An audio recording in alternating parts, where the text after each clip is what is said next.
नमस्कार, मैं हूं आपके साथ कनिका अरोरा और आप देख रहे हैं India news. Uttar Pradesh Uttarakhand bulletin की शुरुआत करेंगे इस वक्त की बड़ी खबरों के साथ।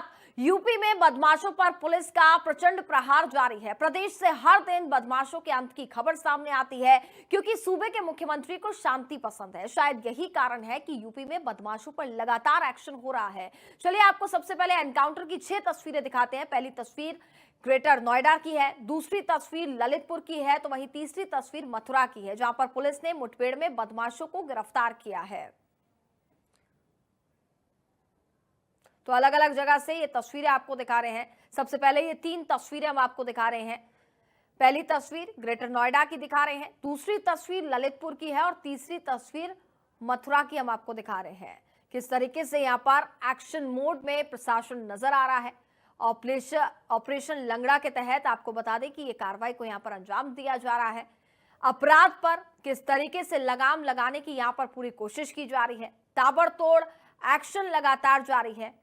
बदमाशों के जो हौसले यहाँ पर बुलंद थे वो अब पस्त होते हुए नजर आ रहे हैं। सभी बदमाशों पर किस तरीके से यहाँ पर प्रशासन कार्रवाई करता हुआ नजर आ रहा है। और उत्तर प्रदेश सरकार की जीरो टॉलरेंस की जो नीति है उसके चलते यहाँ पर साफ तौर पर बदमाशों को उखाड़ फेंकने का काम किया जा रहा है।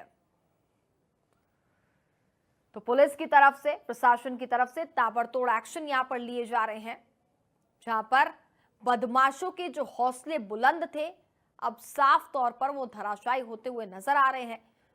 और किसी भी तरीके की वारदात को ये जो बदमाश अंजाम देने की यहाँ पर कोशिश कर रहे हैं, अब कहीं ना कहीं उसका खामियाजा यहाँ पर ये बदमाश भुगतते हुए नजर आ रहे हैं। तो पहली तस्वीरें एनकाउंटर की आपको ग्रेटर नोएडा से दिखा रहे हैं, दूसरी तस्वीरें ललितपुर की है और तीसरी तस्वीर मथुरा की हम आपको दिखा रहे हैं, जहां पर ताबड़तोड़ एक्शन लगातार किया जा रहा है।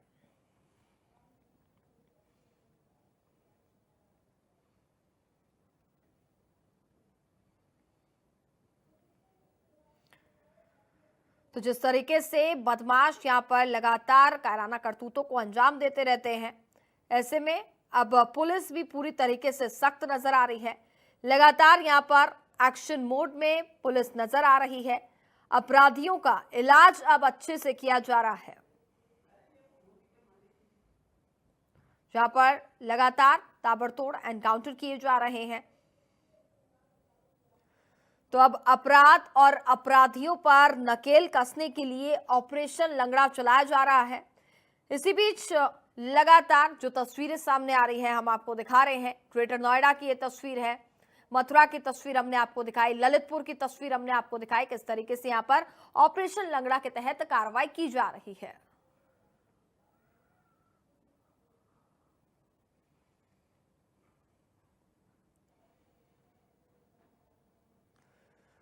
तो यूपी फोर्स का एक्शन लगातार जारी है। लगातार ऑपरेशन लंगड़ा के तहत यहां पर बदमाशों पर कार्रवाई की जा रही है।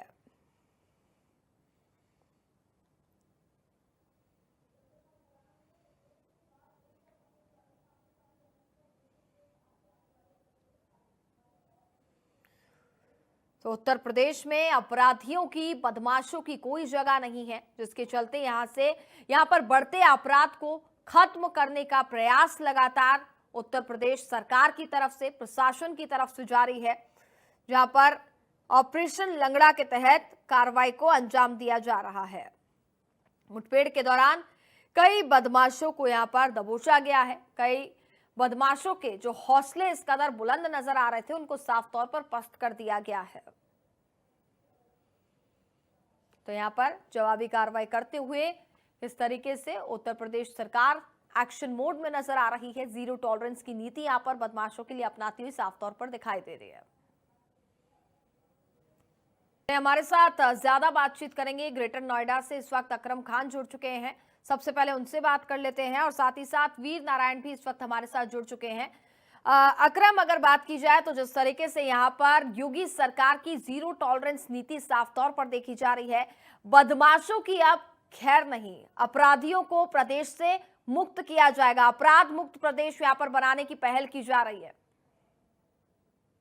देखिए, ग्रेटर नोएडा की बात करें, जिस तरह से लगातार उत्तर प्रदेश के मुख्यमंत्री योगी आदित्यनाथ बदमाशों के लिए पुलिस छूट दी हुई है कि जो अपराधी अगर अपराध करते हैं तो उस पर सख्ती से निपटा जाए। इसी के तहत ग्रेटर नोएडा में एक ऐसे गिरोह को पकड़ा है जिसके तार उत्तर प्रदेश के अलग अलग जिलों के अलावा कई राज्यों से जुड़े हुए थे, जिसमें राजस्थान भी शामिल है। और इन्होंने यहाँ पर एक पूरा गैंग था जो कि गाड़ियां थी उनको गाड़ियों को लूटते थे, चोरी करते थे और उसके बाद यहाँ से फरार हो जाते थे। तो ये 7 बदमाश कुल देर रात जिनके साथ मुठभेड़ हुई है अलग अलग इलाकों में बिसरख थाने के हुई है, क्योंकि पुलिस को इनपुट मिली थी कि जो बदमाश है वो फिर किसी वारदात को अंजाम देने के लिए आए हुए हैं। तो पुलिस की जो टीम थी अलग अलग 3 टीम लगी हुई है और बदमाशों की घेराबंदी के बाद जो तीनों अलग अलग पॉइंट पे हैं वहां पर कुल 7 बदमाशों से मुठभेड़ हुई है, जिसमें जो 2 बदमाश हैं वो 25-25 हजार के इनामी हैं। और देखिए सबसे बड़ी खास बात यह है कि गौतम बुद्ध नगर और इसके अलावा दिल्ली के आसपास गाड़ियां इन्होंने लूटी थी, जो कि तीनों बरामद की हैं मुठभेड़ के बाद। और पुलिस ने काफी दिन से इनके पीछे लगी हुई थी, यहाँ से लेकर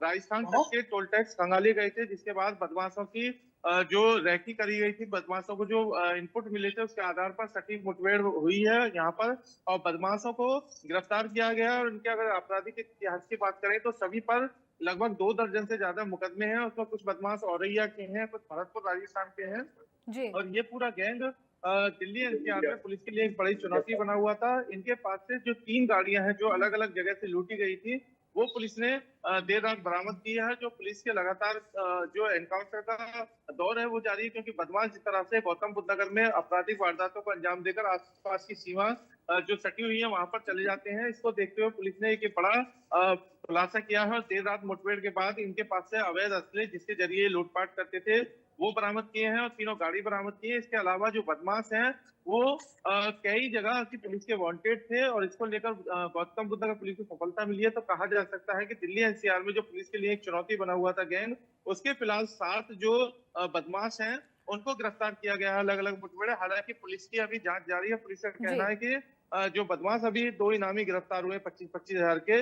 अब ये भी देखना होगा कि इनके जो अभी 7 लोग गिरफ्तार हुए इसके अलावा और कितने बदमाश हैं जो आसपास के जनपदों में सक्रिय हैं और लगातार इस तरीके के हाई प्रोफाइल लूट को ये अंजाम देते थे। जो एक्सयूवी गाड़ी है या जो बड़ी गाड़ियां हैं उन सबको ये टारगेट पे रखते थे और इसके साथ ही कई बड़ी घटनाओं का खुलासा होने का भी पुलिस दावा कर रही है। हालांकि आज दोपहर में प्रेस कॉन्फ्रेंस कर इनकी पूरी विस्तार से जानकारी पुलिस देगी कि कहां से इन्होंने लूट की थी और कैसे पुलिस इन तक पहुंची। तो जो गौतम बुद्ध नगर पुलिस है फिलहाल उसने बदमाशों की गिरफ्तारी की और एक बड़े गैंग का खुलासा यहाँ पर किया है। जी बिल्कुल। और वहीं वीर नारायण भी लगातार मथुरा से हमारे साथ बने हुए हैं। वीर, आप मुझे सुन पा रहे हैं? तो मैं आपसे समझना चाहूंगी किस तरीके की कानून व्यवस्था हम फिलहाल मथुरा में देख पा रहे हैं। मथुरा में किस कदर बदमाशों के जो हौसले बुलंद थे उनको पस्त कर दिया गया है यहाँ पर प्रशासन की तरफ से, योगी सरकार की तरफ से। देखिए बिल्कुल, जिस तरीके से यूपी में सरकार के लगातार दिशा निर्देश ये आ रहे हैं कि यूपी में रहना है तो अपराध मुक्त अपराध छोड़ना पड़ेगा और इसके लिए लगातार प्रशासन को निर्देश दिए जा रहे हैं। तो इसी क्रम में मथुरा के एसएसपी सलोक कुमार हैं, वो जीरो टॉलरेंस की नीति अपनाए हुए हैं। लगातार अपराधियों पर कहर बनकर पुलिस जो है वो लगातार टूट रही है। अपराधियों को लगातार मुठभेड़ में घायल कर उनको सलाखों को पीछे भेजा रहा है। आगे बात करें मथुरा के जो आज जो एनकाउंटर हुआ है, इस एनकाउंटर में सिद्धार्थ नाम का जो जानलेवा हमले का जो आरोपी था वो किसी दूसरी वारदात को अंजाम देने के फिराक में घूम रहा था। इसी दौरान मथुरा के थाना हाईवे पुलिस को इसका इनपुट मिला तो बाइक से जिस तरीके से ये निकल करके कॉलोनी से गुजर रहा था, इसी दौरान पुलिस ने इसकी घेराबंदी कर पकड़ने का प्रयास किया। इसी दौरान जो सिद्धार्थ नाम का जो अभियुक्त है इसके द्वारा पुलिस पार्टी पर तमंचे से फायरिंग कर दी और फायरिंग के दौरान पुलिस की जवाबी कार्रवाई में उसको पैर में गोली लगी। पैर में गोली लगने के बाद ये घायल हो गया। घायल अवस्था में से उपचार के लिए मथुरा में जिला अस्पताल में भर्ती कराया गया। आपको बता दें कि सिद्धार्थ के द्वारा 11 मई को एक दूधिया से पैसे के लेन देन को लेकर विवाद हुआ था और इस विवाद में इसने दबंगी दिखाते हुए तमंचे से ताबड़तोड़ फायरिंग कर दी। फायरिंग के बाद एक गोली उस व्यापारी दूधिया को लगी और दूधिया को लगने के बाद उस दूधिया गंभीर रूप से घायल हो गया, जिसे अस्पताल में भर्ती कराया था। इस मामले में मुकदमा पंजीकृत कराया गया था। पंजीकृत मुकदमा कराने के बाद जिसके जो अन्य सहयोगी है वो पुलिस मुठभेड़ में पहले ही गिरफ्तार हो चुके हैं। इसके बाद जिस तरीके से ये किसी अन्य वारदात को क्योंकि डरा धमका रहा था, लगातार ये बाहर घूम रहा था, डरा धमकाने का जो कार्य वो लगातार इसके द्वारा किया था। इसका इनपुट जिस तरीके से पुलिस को मिला कि ये कहीं बाहर निकलने वाला है, पुलिस ने जैसे ही इसकी घेराबंदी की इसने पुलिस पर फायरिंग कर दी और एसएसपी सलोक कुमार की जानकारी जैसे दी पुलिस ने जवाबी कार्रवाई एसएसपी सलोक कुमार के निर्देशन में करते हुए इसे घायल कर दिया और अब इसे जिला अस्पताल में भर्ती कराया गया। तो साफ तौर से एसएसपी सलोक कुमार का कहना है कि किसी भी हद तक यहाँ जो अपराधी हैं वो या तो यहाँ से चले जाए, अन्यथा की स्थिति में उनके साथ यही सलूक पुलिस के द्वारा किया जाएगा, क्योंकि लंगड़ा अभियान जो है वो लगातार चल रहा है। अपराधी के जो आपराधिक वारदातें वो किसी भी स्तर पर बर्दाश्त नहीं की जाएंगी। जी बिल्कुल, बिल्कुल आपराधिक वारदातें किसी भी कीमत पर बर्दाश्त नहीं की जाएंगी। अकरम, ग्रेटर नोएडा की अगर हम बात करें तो जो ग्राफ है, जिस तरीके से पहले लगातार कई घटनाएं सामने आती थी, बदमाशों के हौसले बुलंद होते थे, लेकिन कहीं ना कहीं अब उसमें गिरावट यहां पर देखी जा रही है। बदमाशों में भी अब कहीं ना कहीं डर है, टेंशन बनी हुई है।